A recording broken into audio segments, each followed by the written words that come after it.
Udara begitu dingin, hingga nafas seolah berubah menjadi asap tipis. Devan duduk di serambi rumah Ustadz Fikri sambil meremas kedua telapak tangan. Jantungnya berdegup kacau, bukan karena rasa takut terhadap makhluk halus, tetapi karena rasa bersalah yang selama bertahun-tahun ia pendam. Di sebelahnya, Lydia duduk dengan tenang, meski wajahnya tak bisa menutupi kecemasan. Pak Latif, lelaki tua penjaga makam, ikut duduk bersama mereka.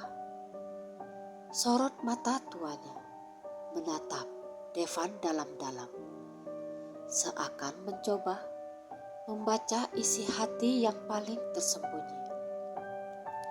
"Devan," ujar Ustadz Fikri perlahan, "apapun yang kita hadapi nanti malam hanya bisa dilepaskan jika engkau jujur sepenuhnya. Tidak hanya kepada kami, tetapi kepada dirimu sendiri." Devan menelan ludah. "Ustadz, saya sudah tak punya alasan menyembunyikan apapun lagi. Semua ini sudah terlalu jauh." Ustadz Fikri mengangguk. "Baiklah, tapi sebelum kita mulai prosesnya, kita harus memahami dulu akar tumbalnya." Lydia menatap Ustadz Fikri bingung. "Akar tumbal? Maksudnya ada sesuatu yang belum kita tahu?" Pak Latif menghela nafas panjang. "Ilmu hitam seperti ini tidak berdiri sendiri, nak. Biasanya ada perjanjian yang disertai benda ikatan atau darah yang disimpan." Perlahan Ustadz Fikri mengalihkan pandangannya ke arah Devan. "Devan, apakah ayahmu pernah memberikan sesuatu sebelum beliau meninggal?" Devan terdiam cukup lama. Lalu seakan petir menyambar pikirannya, wajahnya memucat. "Ada, Pak Ustadz, sebuah kotak kecil dari kayu jati. Ayah bilang itu peninggalan dari masa mudanya. Dia melarang saya membukanya sampai saya menikah suatu hari nanti. Dan saya tak pernah berani membukanya." Lydia memegang tangannya. "Kotak itu masih ada, Mas?" "Masih," jawab Devan dengan suara bergetar. "Ada di rumah." Pak Latif berdiri pelan. "Kemungkinan besar itu wadah ikatan tumbal. Jika tidak dibuka dan dibersihkan, makhluk pesugihan akan tetap menuntut korban." Ustadz Fikri lalu memberi arahan tenang namun tegas.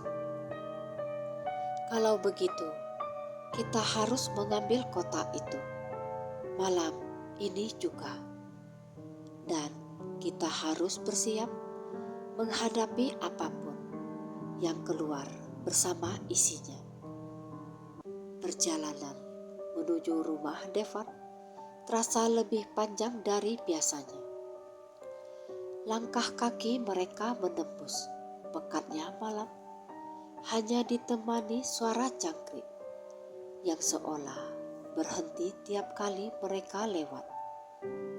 Setibanya di rumah, Devan langsung menuju kamar lamanya. Lalu menarik keluar sebuah kotak kayu kecil dari bawah tempat tidur. Kotak itu tampak biasa, tapi hawa dingin mengalir dari permukaannya. Lydia menggigil. Ustadz Fikri meletakkan tangannya di dekat kotak tanpa menyentuhnya langsung. Ini benar sekali, ada energi pengikatnya. Pak Latif mengeluarkan kain putih yang sudah ia siapkan. Kita buka di luar rumah, jangan di dalam. Ruangan tertutup bisa memerangkap apapun yang keluar. Mereka keluar ke halaman belakang. Lampu teplok kecil menyinari area itu dengan cahaya kuning temaram. Devan memegang kotak itu, namun tangannya gemetaran. "Ustadz, saya takut." "Takutlah pada kesalahan yang tidak diperbaiki," jawab Ustadz Fikri lembut. "Bukan pada perbaikan yang akan menyelamatkanmu." Dengan nafas berat, Devan membuka kotak itu. Terdengar suara retak pelan. Lalu angin dingin menerpa wajah mereka.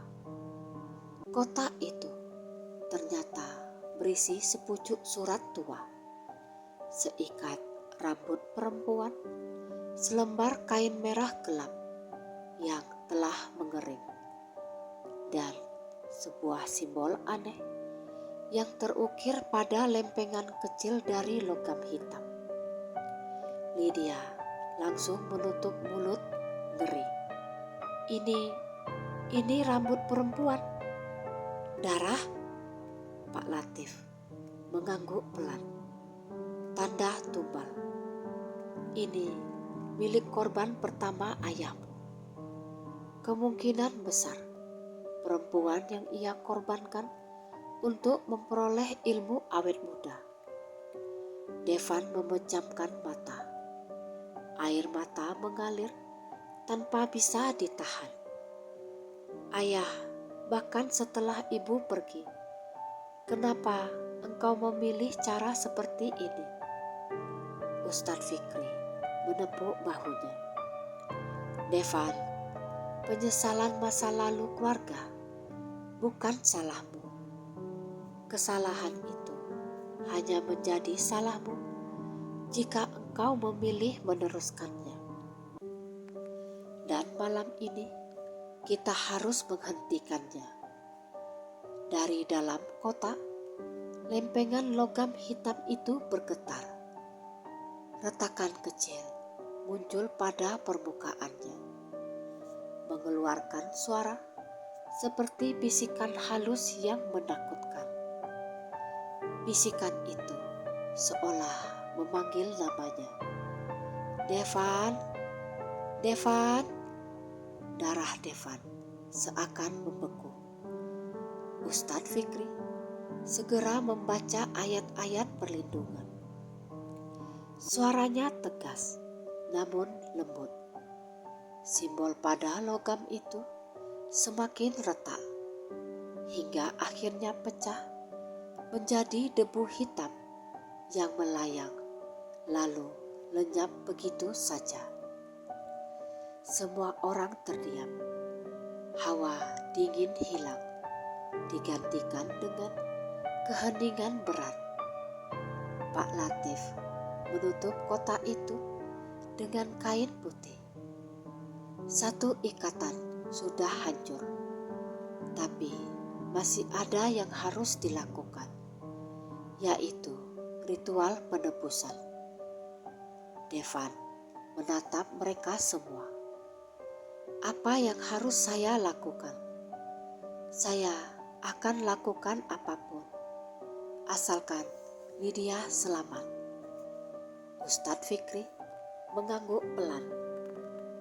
"Kita akan mulai besok malam, ritual penebusan terakhir.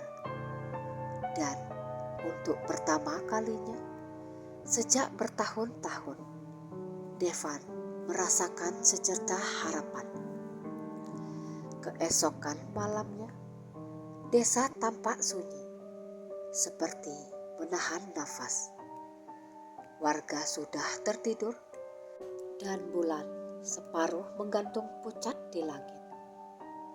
Devan berdiri di halaman rumah Ustadz Fikri. Ustadz Fikri mengenakan baju sederhana berwarna putih. Wajahnya tampak lelah, namun tekadnya tak lagi rapuh seperti sebelumnya. Lydia duduk di serambi rumah sambil menggenggam tasbih kecil milik ibunya. "Ustadz, saya boleh ikut mendampingi? Saya tak ingin Devan sendirian." Ustadz Fikri tersenyum hangat. "Engkau boleh mendampingi, tapi tetap di luar lingkaran ritual. Energinya bisa berbahaya." Lydia mengangguk, meski tampak tak rela. Di tengah halaman, Ustadz Fikri menyiapkan lingkaran kecil dari batu kerikil putih. Di dalamnya ada kendi berisi air yang telah dibacakan doa. Seikat rambut korban yang ditemukan dalam kotak, serta segenggam tanah makam dari kuburan yang dianggap terkait dengan ikatan awal pesugihan itu. Devan duduk bersila. Ia menutup mata. Hembusan angin tiba-tiba menjadi dingin. Pak Latif berdiri di belakang Ustadz Fikri, siap membantu jika sesuatu terjadi. "Devan," ujar Ustadz Fikri, "malam ini kita akan memutus tali yang mengikat dirimu dengan pesugihan itu. Namun perlu kau tahu, kemungkinan ada perlawanan nantinya." Devan membuka mata dan mengangguk tegas. "Saya siap, Ustadz." Ritual dimulai. Ustadz Fikri membaca doa perlindungan dengan suara dalam dan bergetar. Setiap bacaan membuat udara di sekitar mereka seperti bergelombang. Kendi berisi air bergetar pelan, seolah menanggapi setiap suku kata yang keluar dari mulut sang ustadz. Tiba-tiba suara lirih muncul dari arah pepohonan, seperti suara perempuan menangis. Lydia langsung merapatkan tangan ke dada.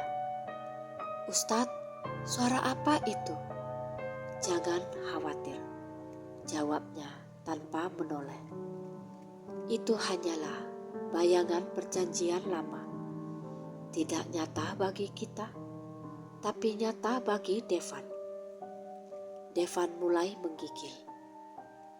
Dalam penglihatannya, suara tangis itu semakin dekat. Kemudian berubah menjadi jeritan marah. "Devan, kau telah mencuri hidupku yang abadi." Devan memejamkan mata kuat-kuat. Nafasnya terengah. "Ustadz, dia marah. Fokuslah," kata Ustadz Fikri. "Bayangkanlah cahaya, bukan suara itu." Tiba-tiba angin kencang menerjang lingkaran ritual. Pohon bambu di belakang rumah berderak seolah akan tumbang. Lampu teplok hampir padam, tetapi Pak Latif segera menahannya agar tetap menyala. Dari arah kegelapan, sesosok bayangan hitam merangkak keluar.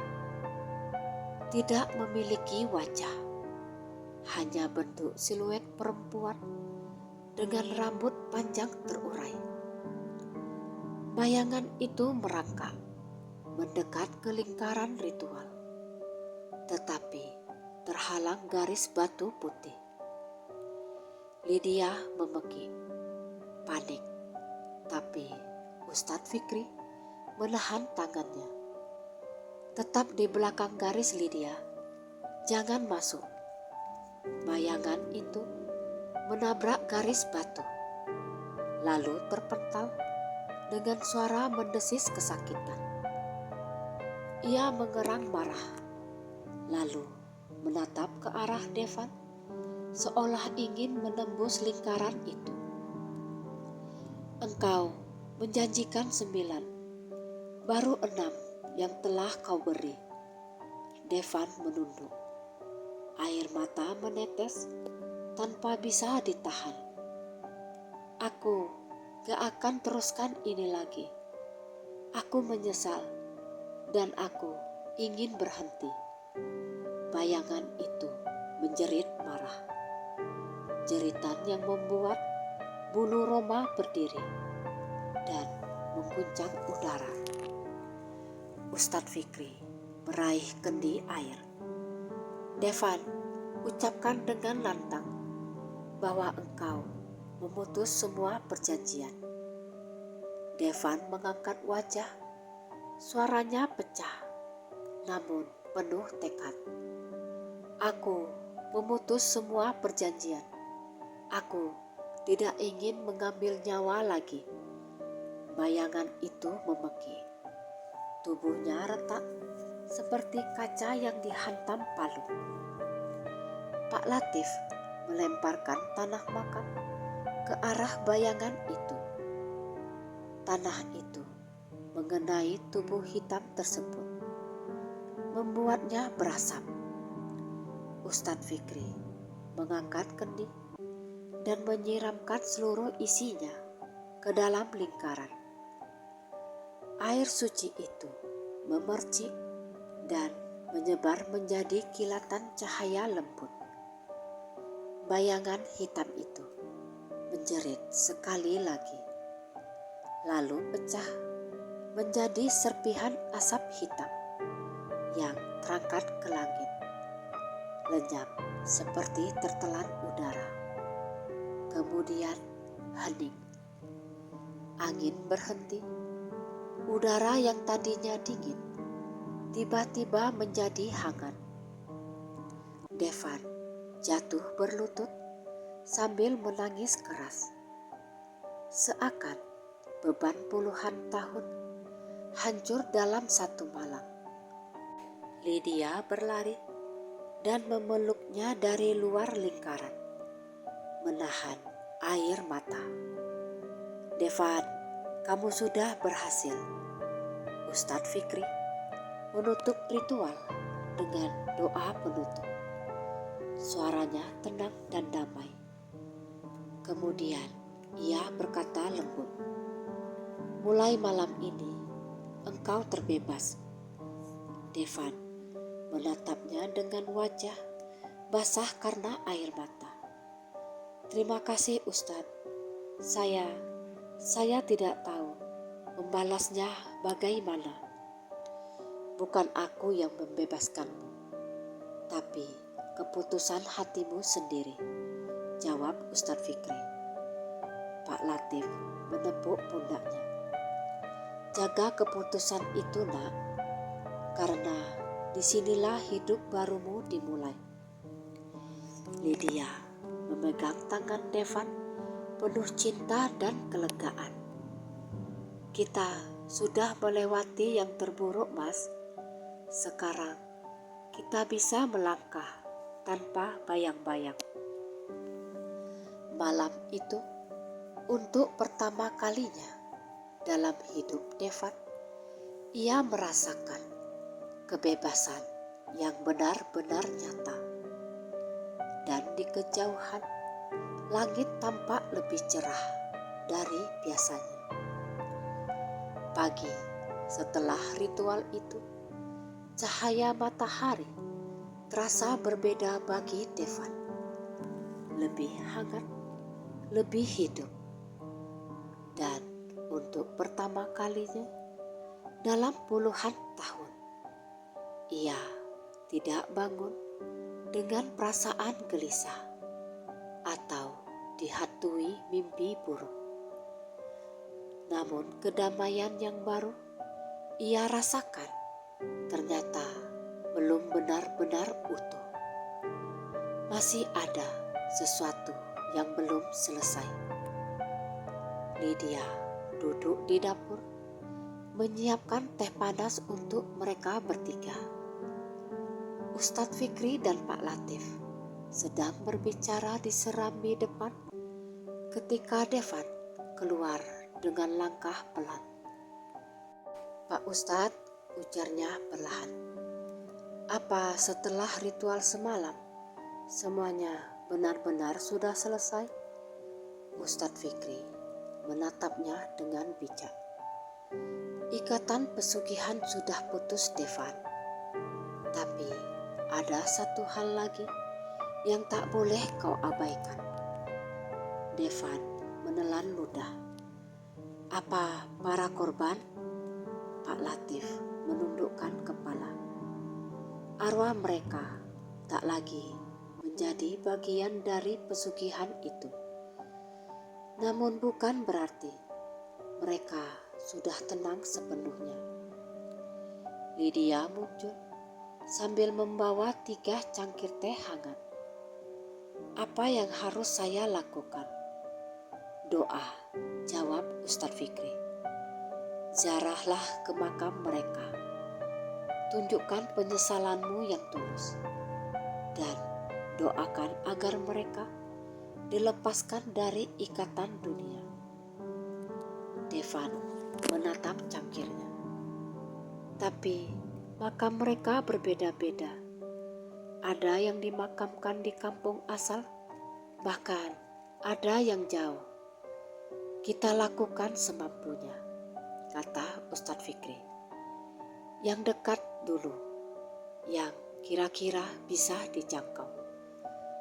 Beberapa jam kemudian, mereka tiba di sebuah makam kecil di pinggir desa. Di sana bersemayam gadis pertama yang pernah dinikahi Devan, Mira, wanita muda yang dulu ia anggap hanya sebagai bagian dari ritual.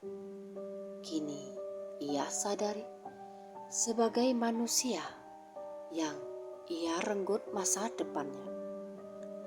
Makamnya sederhana, hanya batu nisan kecil dengan ukiran samar.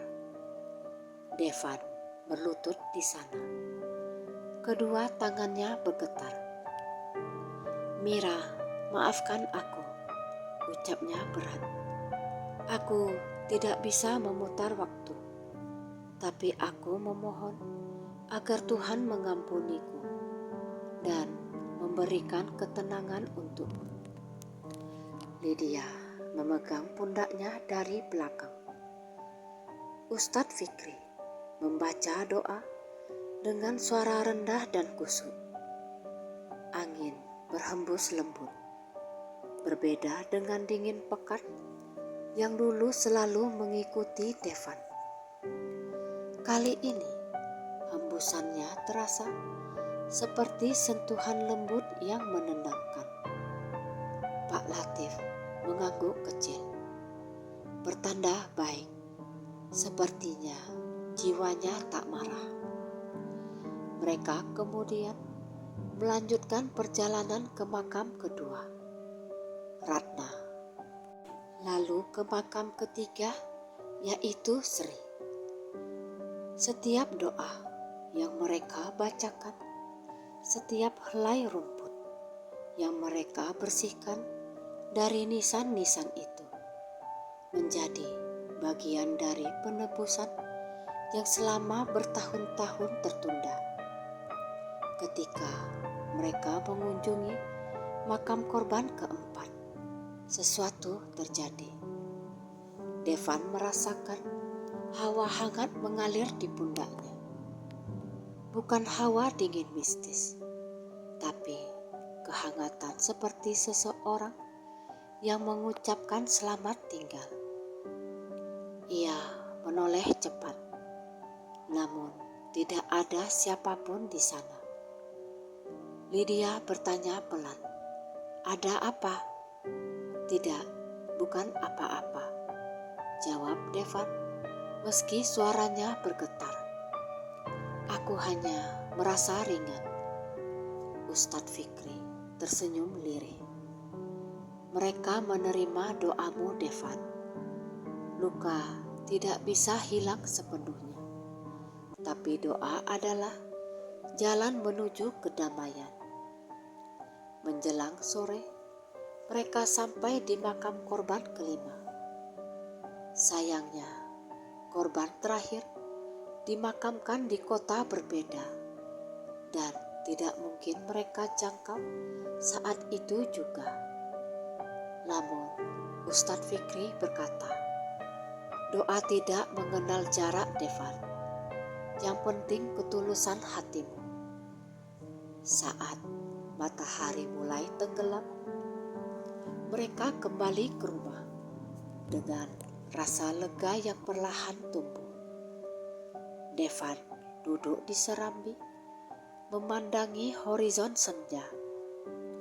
Untuk pertama kalinya sejak muda, ia merasa siap untuk menghadapi masa depan yang benar-benar baru.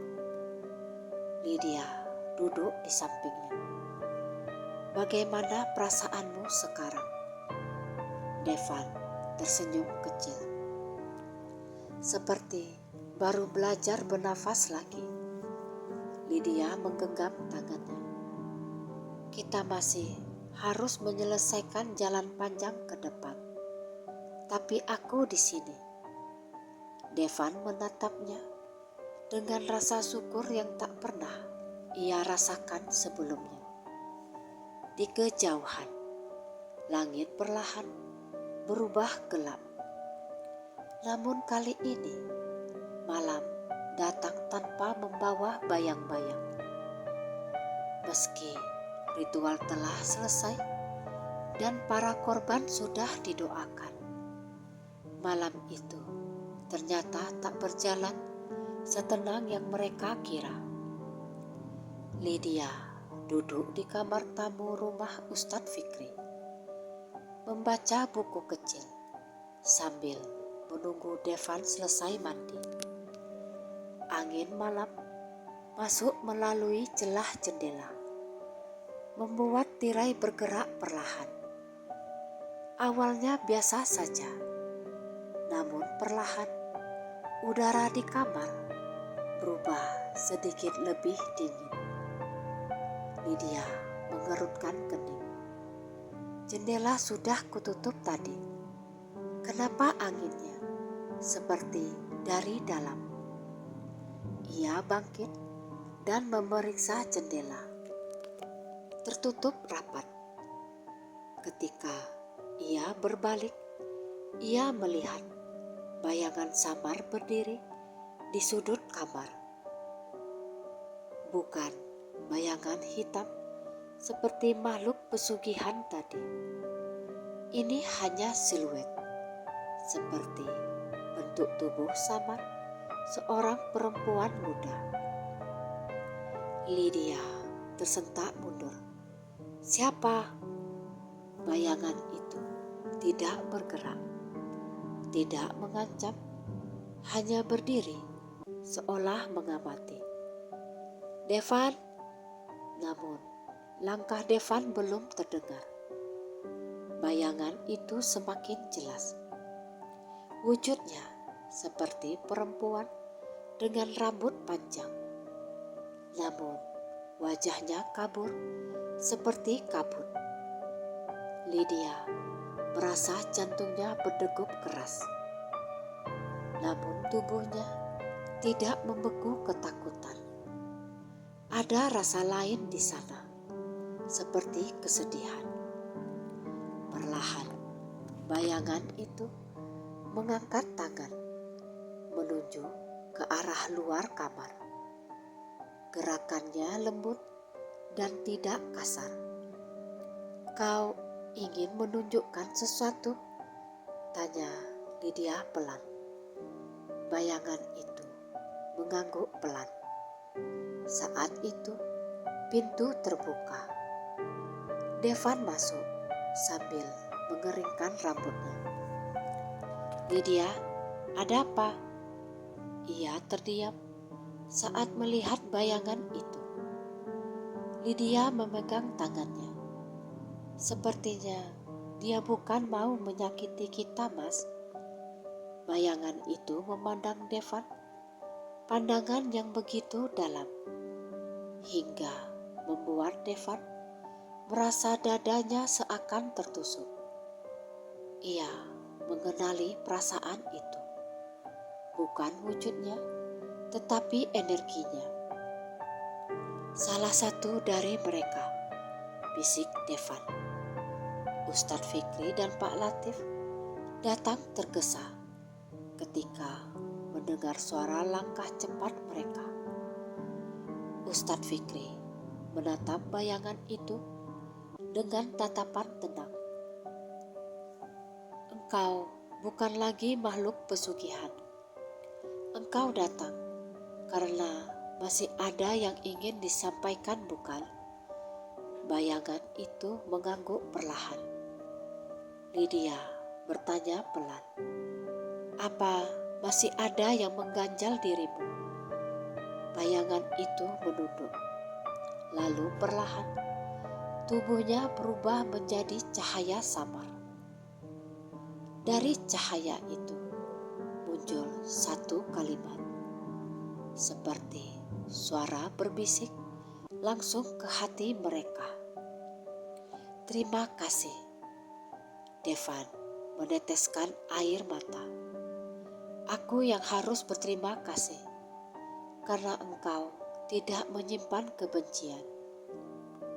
Bayangan itu berjalan perlahan ke arah pintu, lalu menuju halaman rumah. Cahaya samar mengikuti gerakannya. Ketika mencapai perbatasan rumah, bentuknya memudar menjadi titik kecil bercahaya, kemudian hilang sepenuhnya. Hening mengisi udara. Lydia mengusap sudut matanya. "Aku tidak menyangka mereka bisa muncul lagi. Tapi tenang." Devan mengangguk. "Itu bukan gangguan. Itu perpisahan." Pak Latif tersenyum kecil. "Mereka pergi dengan damai. Tanda bahwa ikatan benar-benar sudah terputus." Devan memegang tangan Lydia erat. "Aku benar-benar bebas, Lydia. Untuk pertama kalinya dalam hidupku." Lydia tersenyum dengan mata berkaca-kaca. "Dan mulai sekarang kita melangkah tanpa masa lalu yang menahan." Ustadz Fikri berkata, "Masih ada beberapa hal yang perlu kita benahi, tapi fondasinya sudah kokoh. Kalian siap menuju hidup baru?" Malam itu, meski masih ada sisa-sisa kesedihan, kehangatan manusia, dan ketenangan batin, mengisi ruang yang dulu selalu dipenuhi kegelapan. Dan untuk pertama kalinya, Devan merasa masa depan tak lagi menakutkan. Beberapa hari setelah kejadian bayangan terakhir itu, kehidupan di rumah Ustadz Fikri terasa lebih tenang. Tak ada lagi suara-suara aneh di malam hari. Tak ada lagi hawa dingin yang tiba-tiba muncul. Dan tak ada bisikan yang mengikuti langkah Devan. Rumah itu kembali menjadi hunian damai seperti sedia kala. Devan membantu Pak Latif membersihkan halaman belakang. Meski pekerjaan itu sederhana, menyapu dedaunan, mengangkat pot bunga, dan mencabut rumput liar, baginya kegiatan itu terasa seperti merayakan kebebasan baru. Saya tak pernah merasa setenang ini, Pak Latif, ujar Devan sambil menyapu tanah yang mulai mengering. Pak Latif tersenyum kecil. Begitulah hidup tanpa beban gelap, nak. Kesederhanaan justru terasa paling berharga setelah melewati badai. Devan mengangguk. Saya ingin memulai hidup baru, benar-benar dari awal. Bukan hanya untuk diri saya, tapi untuk Lydia juga. Pak Latif menepuk bahunya. Kalau begitu, rawatlah ketenangan ini. Jangan biarkan kesalahan lama menjadi bayangan yang kembali. Sementara itu, di ruang tamu, Lydia sedang membantu Ustadz Fikri merapikan rak kitab. Sesekali mereka berbincang ringan. Bagaimana keadaanmu, Lydia? Tanya sang Ustadz sambil merapikan buku catatan dakwahnya. Lebih tenang dari sebelumnya, Ustadz. Meskipun jujur, beberapa bayangan masa lalu Devan masih membuat hati saya khawatir. Ustadz Fikri tersenyum penuh kebijaksanaan. Rasa khawatir adalah bentuk kepedulian. Tapi jangan biarkan itu berubah menjadi ketakutan. Tuhan menghapuskan ikatan pesugihan itu karena Devan benar-benar bertobat. Lydia mengusap ujung matanya. Saya percaya, hanya saja saya ingin memastikan dia tidak akan terjerumus lagi. Satu hal yang harus kau ingat, manusia berubah bukan hanya karena keinginan, tetapi karena dorongan dari orang-orang di sekitarnya. Engkau salah satunya. Lydia tersenyum malu, namun hatinya hangat. Sore itu, Devan duduk di serambi rumah dan memandang langit yang mulai memerah. Lydia bergabung sambil membawa 2 gelas teh hangat. Mas, katanya lembut, apa rencanamu setelah ini? Devan menghela nafas panjang. Aku ingin memulai usaha kecil. Tidak besar, tidak muluk-muluk. Mungkin berdagang kayu atau membuka bengkel kecil. Yang penting halal. Lydia tersenyum bangga.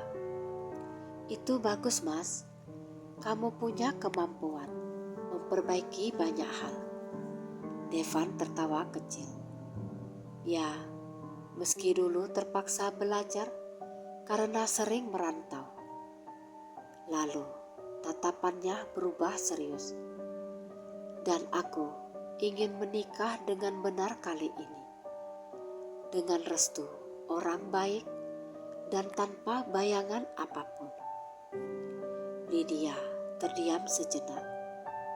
Pipi merahnya tampak jelas meski cahaya senja mulai redup. Aku belum pantas, Mas. Kita sama-sama masih diselimuti luka. Devan menggenggam tangannya. Lydia, justru karena kita punya luka, kita bisa saling menyembuhkan. Aku tak ingin terburu-buru, tapi aku tidak ingin kehilanganmu. Lydia mengangguk. Matanya berkaca-kaca. Kalau begitu, kita jalani perlahan, tanpa tergesa. Mereka duduk berdampingan, menikmati senja hari. Keduanya tahu, masa depan masih panjang. Dan mungkin tidak selalu mudah. Namun, untuk pertama kalinya, mereka menyambut masa depan itu tanpa ketakutan. Saat malam turun, Ustadz Fikri keluar dengan membawa secangkir air hangat. "Kalian terlihat damai malam ini." Devan tersenyum. "Semuanya berkat doa Ustadz." "Bukan karena doaku, Van," jawabnya, "tapi karena kalian sudah memilih jalan yang benar." Lalu Ustadz Fikri memandang Devan dengan tatapan tajam tapi penuh kasih. "Ingat Devan, bayangan gelap sudah hilang, tapi manusia selalu bisa tergoda.